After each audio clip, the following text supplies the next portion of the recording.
Poltergeist. The word conjures up images of satanic demons and mischievous ghosts. For thousands of years, people have told tales of such spirits. But what exactly is a poltergeist? Is it a ghost? Or is it the manifestation of a living person's psychic energy? Those who say they have encountered poltergeists find the answers elusive and the questions haunting. Stories span from a quaint New England inn to a farm in the mountains of Oregon, where poltergeists captivate witnesses with noisy disturbances and physical activity. Patrons of a country music bar in Kentucky wonder if poltergeists are malevolent forces influenced by murder. While a scientist refuses to let fear stand between him and the true origins of poltergeist activity. Perhaps there are earthly explanations for poltergeist events, but to those who have witnessed these unnerving phenomena, they remain strange, sometimes terrifying, and completely unexplained.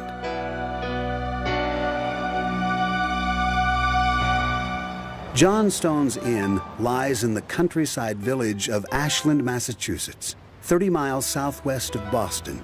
It appears to be home to poltergeists, noises and movements that some think are caused by ghosts. It was here in March of 1976 that Robin Hicks' view of the world changed forever. The inn's attic used to contain apartments, where Robin spent nights with his wife. On this night, they heard strange noises. And it was a little girl bouncing a ball. La, la, la, la, la, la, la, la, la, la, brrr, down the hall. And I ran out the door and down the stairs and all around the building and checked every door, and it was closed. A couple of days later, a friend of mine who was walking by said, is your niece here the other night? And I said, no, why? He said, well, I saw a little girl looking out your window. Robin's was not the only account of the mysterious appearance of a little girl. They used to talk about the little girl who danced, and you'd come in the morning, and it's an old building, so you'd hear things, and you'd think, you know, it's creaking. I mean, normally that's what you would think. Well, this one day, it wasn't creaking. I don't think so. It was like really tip, tip, tip, tip, tip, like that. You'd listen and you'd say, what is that? I guess it was a little girl dancing upstairs. The inn's owner at the time was beginning renovations. He noticed that doors, locked the night before, were found open the next morning. And lights, turned off, were later seen blazing in the dark. His staff was also encountering strange forces. One night after a busy night, all the waitresses were sitting around the table, and I was with them, and they were counting their tips and getting ready to go home. And the floors in the inn creak quite readily, especially when it's real quiet.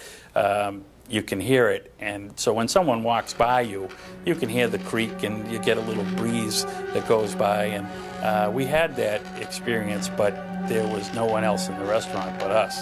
And they quickly gathered up their money and left that night. The staff at Johnstone's Inn began sharing their eerie stories of portentous encounters. My car was parked over there where that truck is parked. And I walked this way, and I glanced back up at the building just to see if there was anybody around. And I looked up at the window on the left-hand side, and I saw that greenish-white ball of light. And I went over to my car, and then drove up here, got out and glanced back up at the window, saw the light again, and then the light disappeared, and the room was dark. Some staff members claim to have had startling physical encounters with the spirit. Kitchen workers were relaxing one night when an unseen force startled them by levitating a pack of cigarettes and propelling it across the table. Similar stories of playful poltergeists began to flourish. Stories of lively forces mischievously pushing waitstaff in the basement. Of the sounds of footsteps. Of extinguished candles inexplicably relighting. And of the incessant strange apparitions. We would always close off this one particular room at one point in the night, and in that room I saw something go by the window, and it wasn't blurry or fuzzy or sheer as you would imagine a ghost to be. So I flung open the door and I said to what I thought would be a human, "Hey, what are you still doing in?" And before I could finish my sentence, I noticed there was nobody in there, and unfortunately I spun on my heel and got out of the room rather than enter it, because I know it's a friendly ghost. Not everyone would assume that the ghosts here were friendly. The inn's history, well known in the area, is steeped in murder and deception. Captain John Stone built the inn in 1832. His patrons were young railway workers with little else to do except drink and gamble. This often led to violence, and legend has it that Stone himself killed the traveling salesman during a card game and buried his body in the basement. Stone and the salesman are said to be two of the spirits who have haunted the inn ever since. The inn has seen its share of tragedies, including the deaths of two people who were killed on the nearby railroad tracks. One, a former manager, and the other, a little girl, both of whom are said to be haunting the inn. You know, instead of just calling them ghosts, I feel like I understand them a little bit more.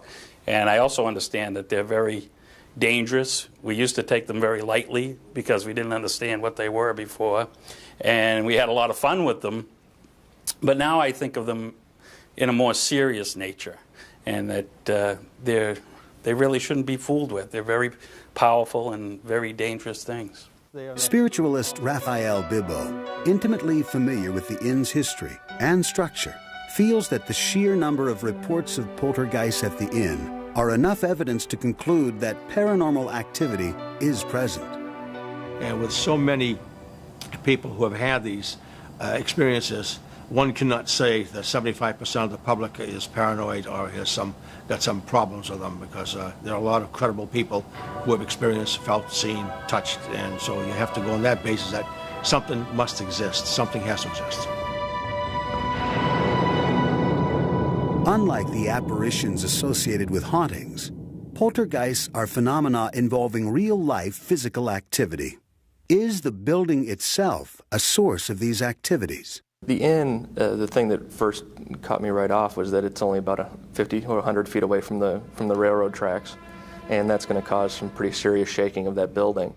Could the force of a passing train last long after the train has left, resulting in residual vibrations in the building? Could these have a significant impact on old walls and floors, resulting in unexpected sounds and movements? When there is movement between a beam and a post, for example, it will make a noise. Also, as it expands and contracts, the boards sitting on top of the beams will creak, they'll make noises, there'll be noises like clunks and bangs and things like that can easily be translated as footsteps. Local historians point out that there is nothing in their records indicating any kind of paranormal reports at the inn since it was built. Well, as you learn in stuff like this, there's so much hearsay. As far as the paranormal stuff, no, there are no written records in town of anything unusual, except possibly we look research where a young girl was killed by the train. That might be attributed to the ghosts they talk about. Most of the people who visit or work at the inn are aware of its history of alleged hauntings and poltergeists. Are they simply misinterpreting a natural occurrence as a paranormal experience? When you do a magic trick, there is the way the trick goes in real life, and then there is the way that the people remember it. So when they remember something, it's much better than it ever was when it was performed. And it's the same type of thing, I believe, with sightings and paranormal activity like that. If you're in a receptive state of mind already to begin with, you will believe it. You will look for things and make connections that may or may not be there. Whether the poltergeists are real or not, one thing is certain. As long as the walls of John Stone's inn stand, the stories will never die. Many experts on paranormal events agree that children and adolescents can be magnets for poltergeist activity. Are children lightning rods for the paranormal? Frank and Jackie Walker raised their daughters Tara and Devin in a farmhouse in the Oregon mountains. The Walkers' home, nestled in Kings Valley, lies on property once owned by its namesake, Isaac King, who was found shot to death in his barn in 1866. And there are 3 stories. One, the newspaper announced that he'd shot himself. But then another one said, well, no, it was an accident. And then the third one is that he was murdered by members of his family. No one knows. No one will ever know. Well-known local legend has it that King's ghost haunts the property on which the Walkers now live. As soon as they moved in, Tara and Devin immediately felt they were not alone in their new home. They sensed something immediately when we moved in. I remember Tara and Devin, Tara first, telling me that she heard things. She heard footsteps. And I just said, well, it's an older house. We had a new home before, and this is an older home, and there are noises that are unexplainable sometimes in older homes. But she said, Mom, I think there's somebody here because I hear footsteps. Devin, 7 years old at the time, told her parents that she also sensed an unknown presence. I just felt like someone was always watching me, and I just noticed that doors were shutting, no one was there, things were creaking in the hall. It was just kind of spooky, and then all these other things started happening, and I just felt that there was something there. Her older sister, Tara, observed several strange events that led her to believe she and her family were surrounded by spirits. And I guess the reason I believe in ghosts because we moved here is because of all the strange happenings that have occurred. Doors slamming when no one's there, voices in the hallway when no one's there, footsteps when no one's there, stuff like that. Frank and Jackie dismissed these tales, concluding their daughters were anxious about their new surroundings. Then, one night, the parents experienced something unusual. During a dinner party, a guest uttered the word ghost. The TV came on, the water faucet started up in the kitchen full blast, and the cat food container was dumped in the middle of the utility room floor. We talked about it later, Frank and I, and we decided that we'd better listen to our children. The disruption seemed to be the work of an intelligent force with its own agenda. I remember my mom, she was getting mad at us because we were fighting over something. I can't remember what it was. We were fighting over the TV control or something. My mom said, go to your room, and when I went there, the door was locked to my room. The hinges were inside the door. There's no way anybody else locked it. My dad wasn't home. The mischievous actions of the poltergeist seemed to reveal a prankish sense of humor. One day, Frank discovered that a critical document he needed for work was missing. The Walkers searched the home and office frantically until it turned up in a very unlikely spot. It was stacked underneath 2 other boxes, and lo and behold, the report was on the top of that box. And none of us had taken it over there. The girls have their own separate drawing area. There's no way they could have lifted the heavier boxes and inserted it. I had some angry words at that point. I asked the spirit to please leave us alone and stop hiding things. I actually just came out and said, whatever you are, please stop it. Frank's outburst appears to have transformed the poltergeist activity from mischievous to helpful. Suddenly, it was opening the gate at the farm's entrance for approaching cars and unlatching deadbolt locks on doors for Frank when he had forgotten his keys. And he asked my mom and my sister and me if we had opened it, and we said no. So we hope it's the ghost who answered it. We think it is. Still curious, Frank and Jackie called on ghost hunters Dave Esther and Sharon Gill. Dave and Sharon use an array of devices to collect evidence of the existence of ghosts. I believe in ghosts because I've seen them, I've heard them. They're real. You can measure, you can use physical instruments, scientific tests that can determine there's mass, there's energy, presence. Supernatural is not natural occurring. You can document it, measure it. Everybody thinks you need special equipment to do this, and that's absolutely not true. You can even use Polaroid. I got a couple that had different sort of swirls. Miss Jackie has gotten several like that as well. But that one particular day, behind her daughter standing in the office. There was a misty. It almost looked like it distorted the center of the picture. Dave and Sharon felt that the combination of photographic evidence, thermal readings, and the first-hand accounts were proof that a spirit was present. Because the idea of having a resident spirit was initially unsettling to the Walkers, Dave and Sharon talked with them about their concerns. They felt very comfortable with us. They started watching for things and noting things that were happening and realized that they were not malevolent in nature. They were being more protected than anything. Having spent years trying to quantify spirit activity and researching the history of paranormal outbursts, Dave and Sharon understand the potential connection between poltergeists and adolescence, something the girls find both comforting and exciting. According to the ghost hunters, at least I think that's what they said, is that kids can sense the entities better than grown-ups. Is there truly a relationship between poltergeist activity and adolescent children? The classic poltergeist is a centre of funny physical happenings, particularly object movements and percussive sounds, you know, raps and whatnot. The centre being around an individual, often an adolescent, but not always. It wouldn't be without parallel for a rather isolated family with several children to develop poltergeist phenomena. Now, whether the emotional state triggers it off at the beginning in some way, and then when it happens adds to it and feeds backwards and forwards, we don't know. But the emotional state is in the person who's seeing the things around which they are happening.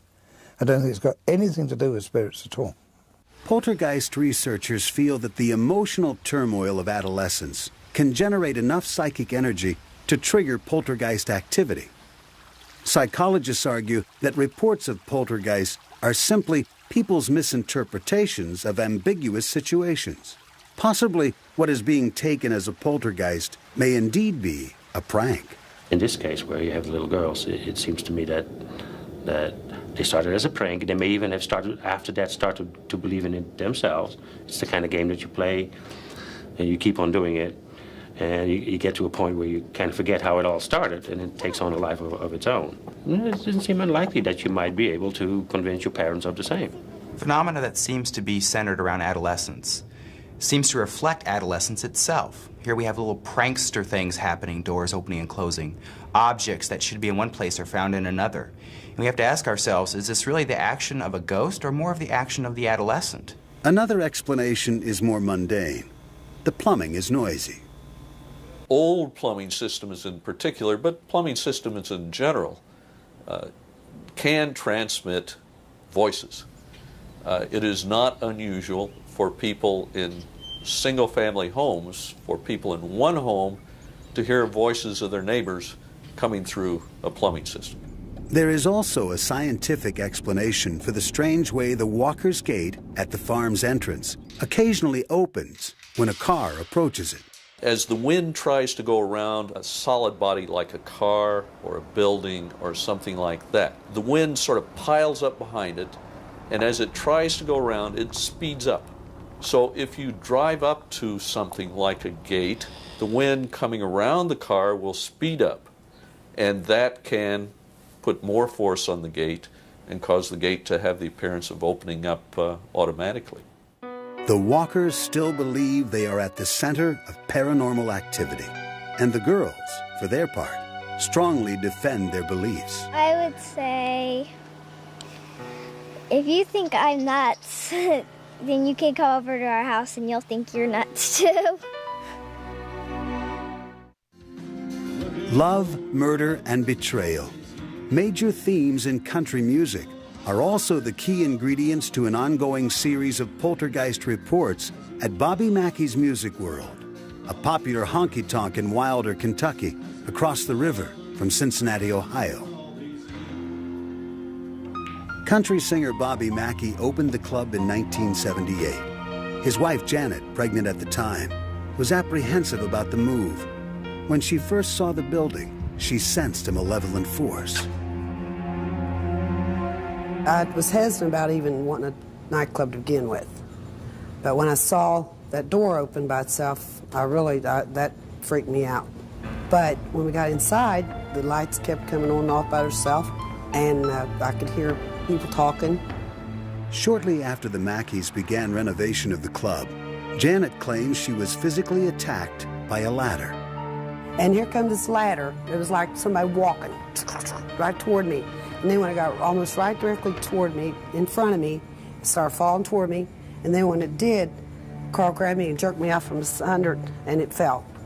And if I hadn't stopped and done what I'd done, got her out of the way, that ladder had marched up and actually tipped over by itself. I could not find an explanation for that. I know there was something evil here. In the 1930s, a woman named Johanna committed suicide here after the murder of her lover, a singer named Robert Randall. Local folklore held that she haunted the building, searching for her slain lover. Intrigued by all the reports of this evil presence, author Doug Hensley began researching the Mackey story and discovered information about club owner Bobby Mackey, linking him to the ghost of Johanna. When Bobby Mackey was born, his mother named him Randy Mackey, not Bobby Mackey, Randy Mackey. His baby book today still says Randy's baby book on it. She suddenly changed his name to Robert Randall Mackey. Janet Mackey was terrified that Johanna's ghost thought her husband was Robert Randall reincarnated, and that Johanna could be jealous enough to do harm to Janet. While cleaning the upstairs apartment, Janet heard voices telling her to get out of the building, then felt invisible hands push her to the top of the stairs. So I struggled and pulled, and I got loose from it, got to the top of the steps, and I was at the top of the steps. I was pushed down them, and I grabbed the rail as much as I could going down, because I was, like I said, I was pregnant. Protect myself, and I fell flat down on the bottom, looked up, and I saw some kind of an image. I couldn't tell if it was really a person or what it was. I couldn't tell. Carl Lawson used to reside in the upstairs apartment where Janet was allegedly attacked, and he has his own recollections of mysterious happenings during the time he lived there. We used to have a jukebox. We'd unplug it. And I can remember on occasion being upstairs, almost sound asleep, and this real old song, Anniversary Waltz, would come on. And there's nobody in here. And I come downstairs to check everything out. The jukebox was unplugged, but I know what I heard upstairs. Anniversary Waltz. It was always that same song. Despite the disturbing ordeals reported by Janet and Carl, Bobby Mackey insisted that there were no such things as ghosts. I had every dime I had stuck into this place, and I had to make it work, and I didn't want any silly ghost stories going around, keeping people away from here. I wanted positive things, not negative things, and I was, country music is my life, and I don't want to hear about no ghosts, just be quiet. Janet Mackey remained steadfast in her belief that something dangerous lurked in the shadows of Bobby Mackey's music world. When I was by myself, that's when I was really, really scared. But now, I can feel it in the air. I can feel her tension around me. I can feel her, her vibes and stuff like that. I can tell she's around somewhere, and she doesn't want me around. Inspired by Janet's obsession with the ghost, every night, Bobby performs his biggest country hit, Johanna. Johanna, Johanna, are you in here? Looking for a lover after all these years. Johanna is not the only ghost said to be haunting the club. One of northern Kentucky's most notorious murders took place near the site. In 1896, two men, Alonzo Walling and Scott Jackson, killed Scott's pregnant girlfriend, Pearl Bryan. They allegedly buried Pearl's head in the basement well, perhaps hoping it would be washed out through the drain and into the nearby Licking River. Legend held that the ghosts of Alonzo, Scott, and Pearl could be heard walking and arguing throughout the club. Bobby Mackey's chief of security thinks he once heard one of their arguments while investigating a possible burglary with a fellow officer. Sensing voices coming from behind the stage, he moved in to see who was there. So the officer on the left got up on stage, went through the door. I came to the right, went through the other door. We checked. There's no one behind that stage. Ever vigilant for reports of the ghosts, Larry was on duty at Mackey's one night when local resident Rich Lawson came to dance. The night Rich unexpectedly became part of the legend. So I was tightening my collar clips up to make sure they would not come off on the dance floor. And I was just humming and singing. I was just real hyper and real primed and ready to dance. And a garbage can right beside the wash basin was sitting there, and it took violently off and slammed right up against the partition wall of the commode. And I turned around real violently, wondering who's gaming with me or what's going to happen. What Rich saw shocked him.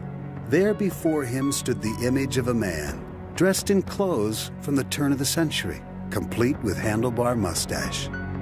He never hit me, never punched me or nothing. But the bathroom was so hot, I was just trying to gasp for breath, and I was trying to get out of this bathroom, and I made it to the hallway in the bathroom. And I just got so weak, and I went completely unconscious.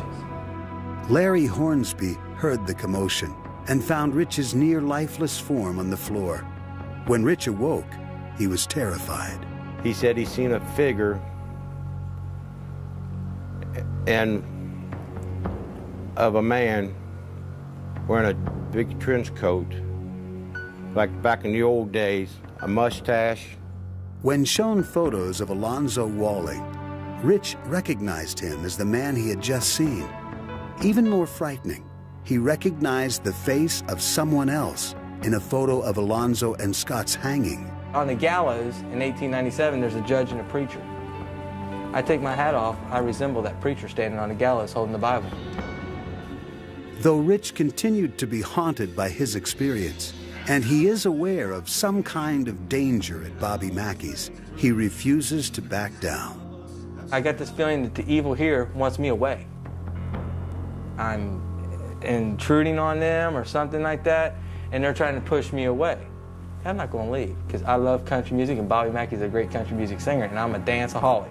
I love to dance.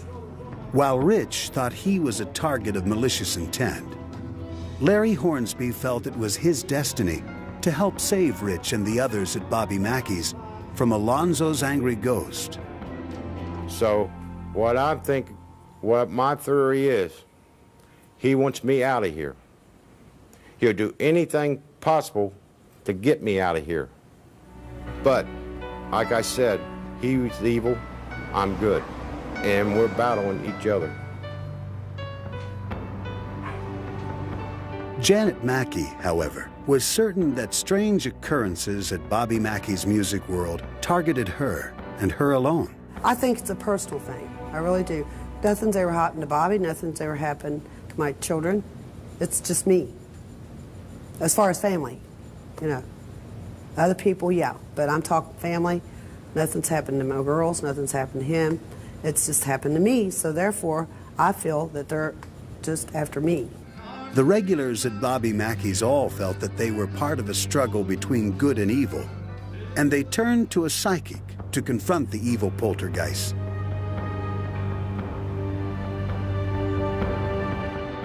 When confronted by poltergeist activity, most people feel helpless and misunderstood.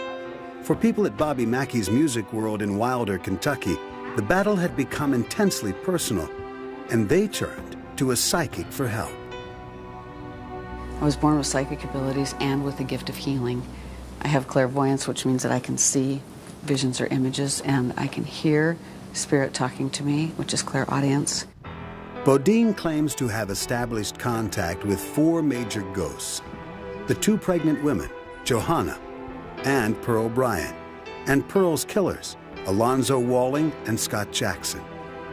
Echo's first visit was particularly unnerving for Janet Mackey. We were sitting in the casino room, which is now the bull room, and she looked at me and she goes, I see Johanna behind you. And I thought I would die. I said, now you gotta be kidding me, right? No. She's standing right behind you.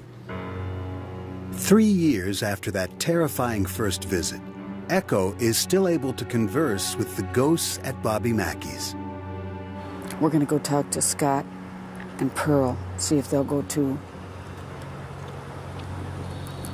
And even if they don't, I think you should just let Alonzo take you by the hand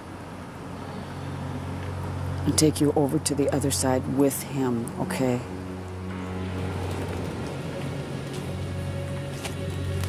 Standing right over there. Pearl, listen to me. Listen to me. Nope, she won't.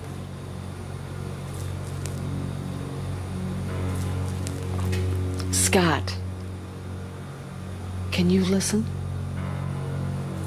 You guys do not have to stay here. No, you do not have to stay here. After these conversations, Echo is drawn to the basement well, which according to local legend is a portal to hell.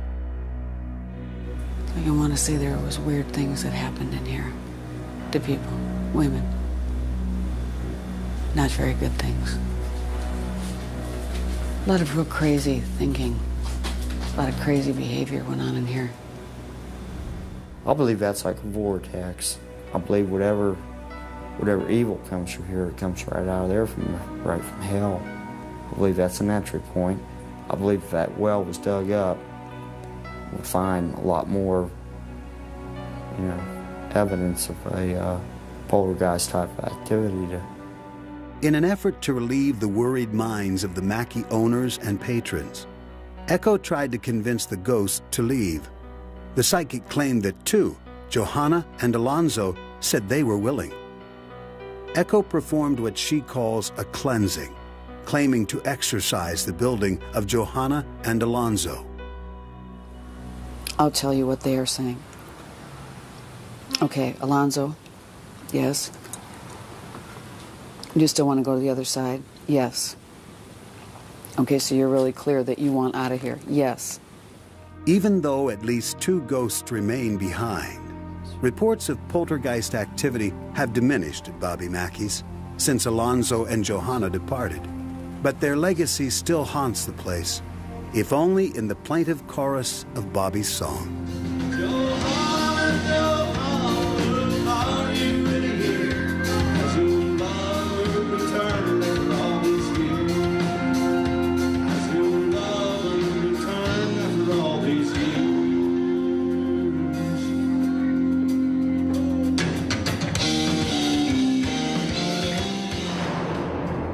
What do the people who report poltergeists at Bobby Mackey's have in common? It sounds as if there were three different personalities reacting to the same stimuli. They each had a different agenda, but they were all in a mental state to attract poltergeist activity. Most people do not realize how powerful their emotions are.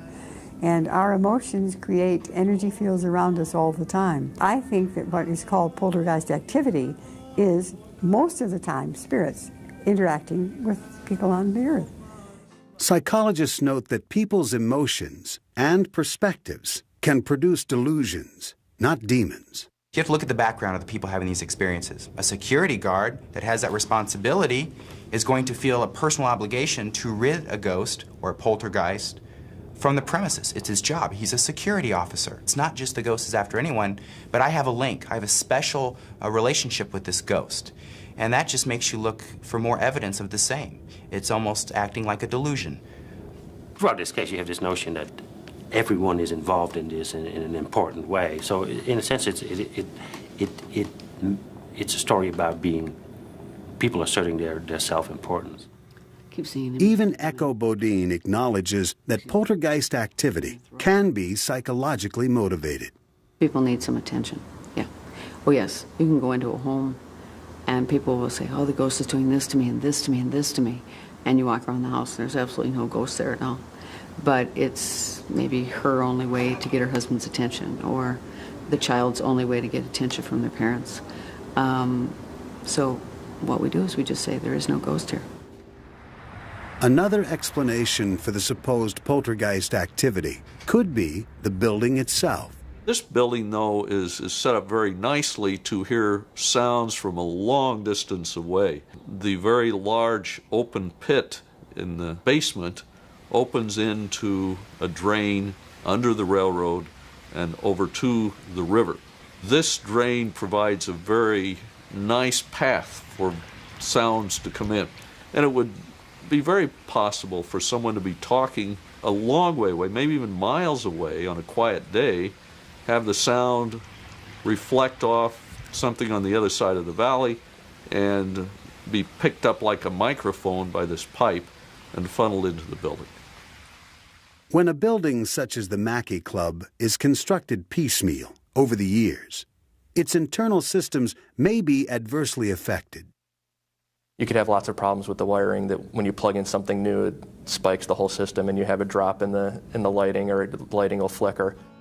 As for Bobby Mackey, all that matters to him is his music and the home he has created for it. To Bobby, stories of poltergeists at his club are just that, stories. I just can't believe that happens. I just really don't believe that happens. I don't know if anybody can have that big of imagination or not, but there's got to be an explanation for it, other than the supernatural. Bobby Mackey may discount the supernatural outright, but others find themselves obsessed with finding out the true origin of these strange phenomena.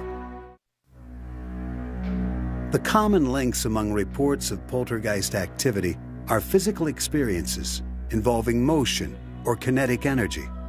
This makes them potentially quantifiable, which intrigues scientists like Barry Colvin.